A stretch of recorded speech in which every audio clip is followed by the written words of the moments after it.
welcome to Once Upon a Stitch Nook.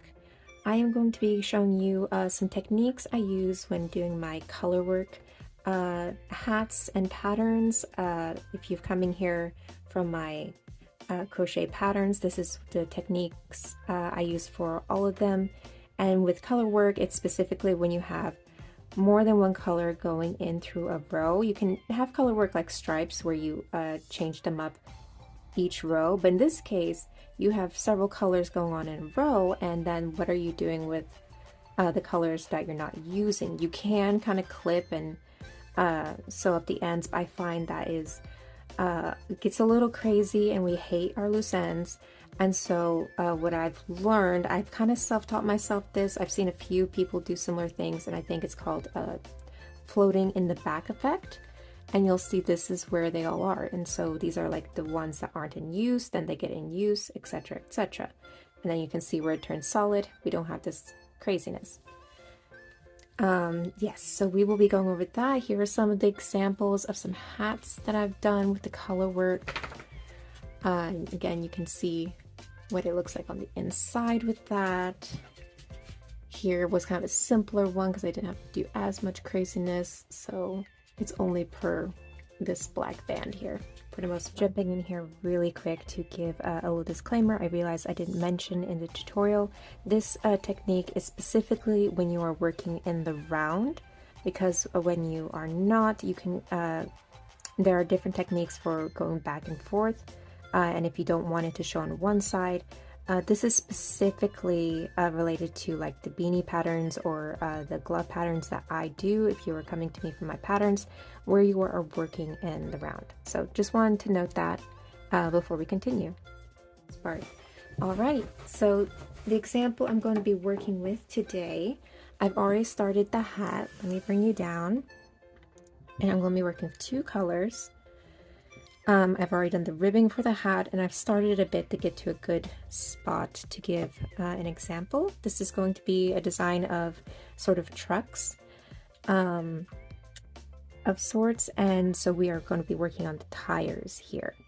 So the first technique is, how do you carry your stitches? You see I've already got them, and you see how here with the main color is getting tacked into the back, but you also see that they're poking through, so that means I'm not just crocheting over them, because what I find with that is it makes it particularly thick, and the color that you don't want seen pokes through more. So I kind of try to avoid that unless it's something very short.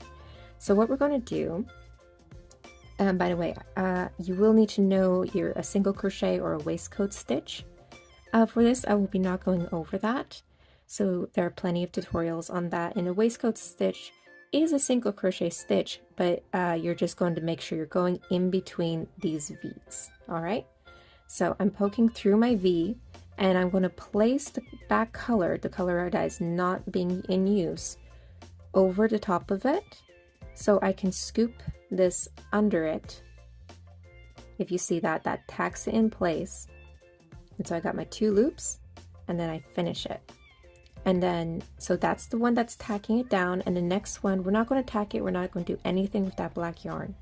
Just a regular single crochet waistcoat stitch.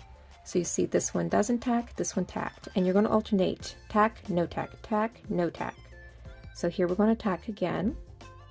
I think they're called floaters in the back. It's putting over, this is going under it, so it tacks it in place, and we finish it. Then just a regular stitch, and we'll do it again. We're going to tack it.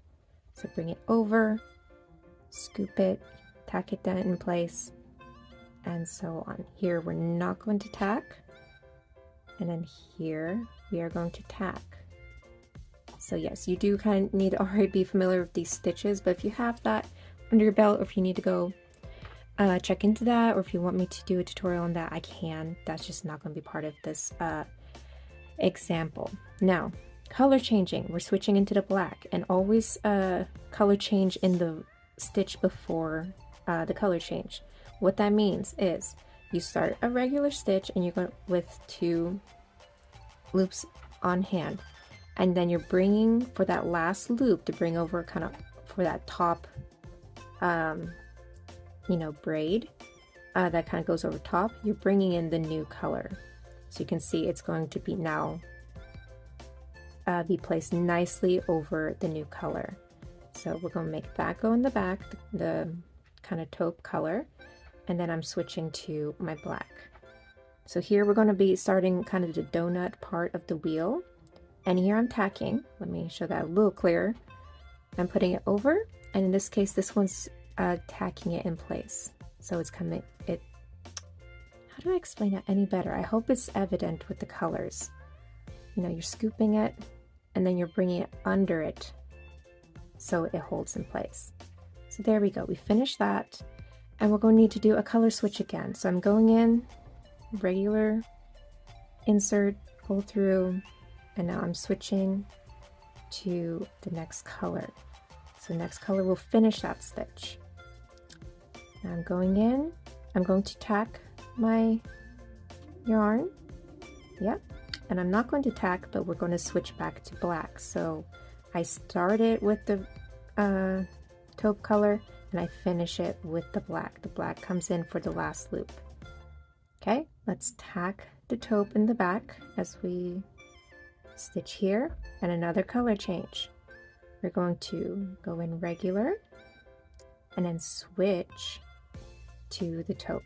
The taupe gets there, and then we just make sure it's nice and snug, and then tack in the back as we switch into the taupe color. All right, so that is kind of it. I will just for repetition's sake do one more wheel. So we will just be going, let's see, I did a tack, so I'm not tacking it. Place it over, I'm going to tack it. And I'm not going to tack this one. Oops, it got caught in there a little bit. And often with color work, you'll notice they'll start to tangle, at least the way I do it. So I'll periodically need to untangle these yarns. I've seen some people have some methods to avoid this. I have not bothered to do so. So that's just me. All right, I'm going to tack it. I'm going to speed this up a little bit because you kind of have the idea. Not tack, tacking again, not tacking, and here I end up tacking while I'm going to switch into the next color. So let me bring that around. Okay, here we're switching with the last loop. Okay, I'm not going to tack there. And you can really tack as many times as you want, or kind of like every 3 steps. I find more than alternating between the two, these will become quite loose, the floaters, and I don't like that, but that is up to you. All right, now I'm going to be switching colors.